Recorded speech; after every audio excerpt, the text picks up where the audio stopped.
The Adventurers, Lily the Kid and Lila Rose. Secret of the Supernova. Truth. Inconceivable births of lives parallel and unknown, little parts of their world have been painstakingly removed from the narrative of their family history. Too much information too soon can be more dangerous than one would ever know. It's infinite, especially information so strange and all-encompassing, not just daydreaming, but not just day-changing, but destiny-changing. But one day she knew she must tell them before they learned of it themselves. Misunderstood wisdom of galactic proportion can even rattle God. And as a side note, for a star to give life, it must dance. I think that should actually say it must first dance. Next part. As they came upon the city, they noticed the buildings seemed to go on forever, one after another, after another, after another. Cement, brick, asphalt, old wood, sagging roofs, soot, and grime. Lila Rose and Willie the Kid slowly made their way down the streets.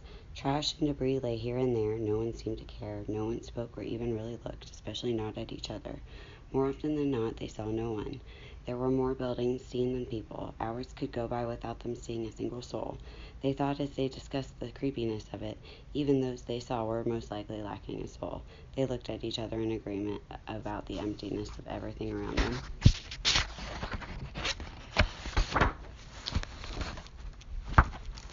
Their goal was singular, find Slick Sammy, then the three of them could go home. The rainbow tunnel, hidden in the shadow of the trees, only takes them home together, all three of the family.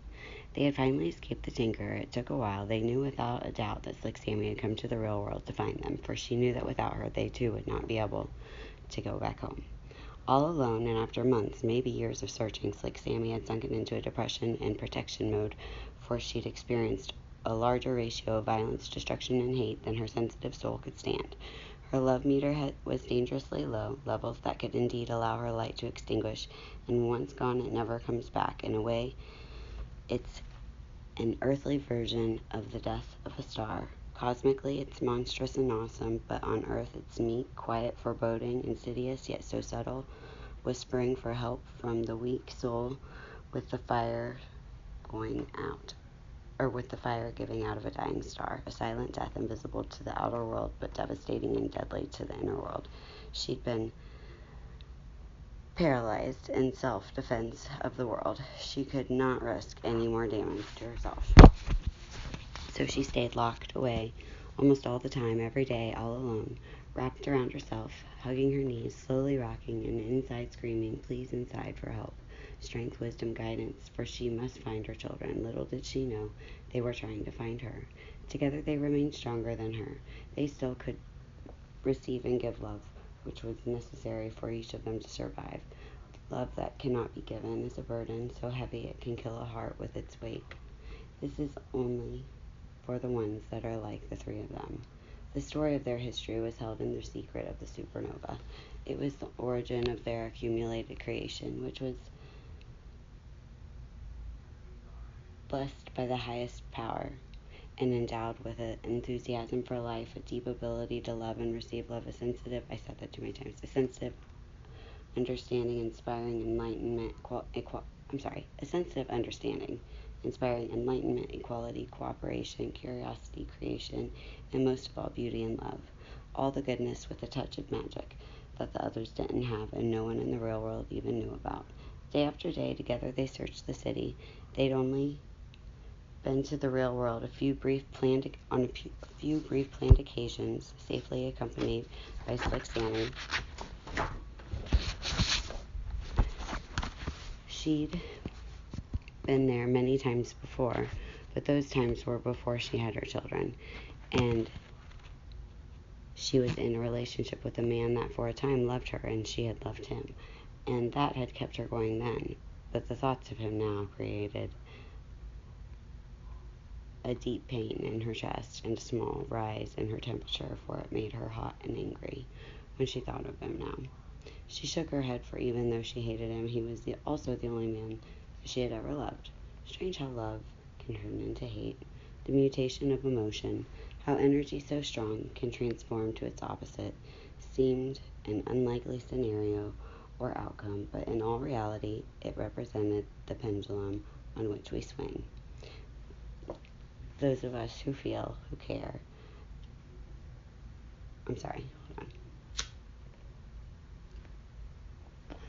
Those of us who feel and care are carried back and forth on an on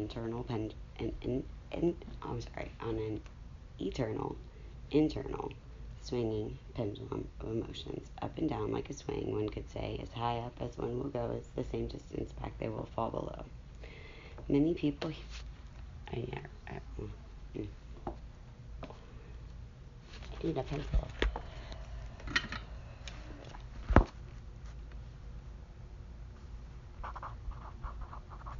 Many people here had no emotions, at least not real ones. They learn how to pretend to hide their emptiness that broadcasted the difference that was mentioned before.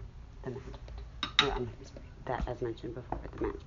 Even goodness like her could become twisted.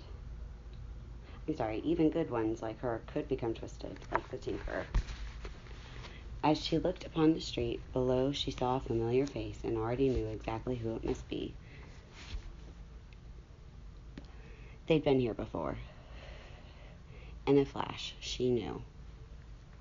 In a flash, she threw on her overcoat and raced downstairs and out into the street. She ran until she caught up with him and slowed down behind to catch her breath. She ran without thinking. Now what should she say to him? I can't decide. I don't think she knows that he kidnapped the children. I can't remember if I mentioned that in another part of it when he steals them.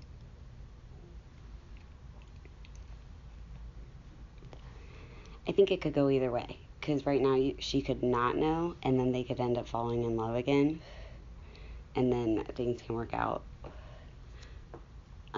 Or she can already suspect it.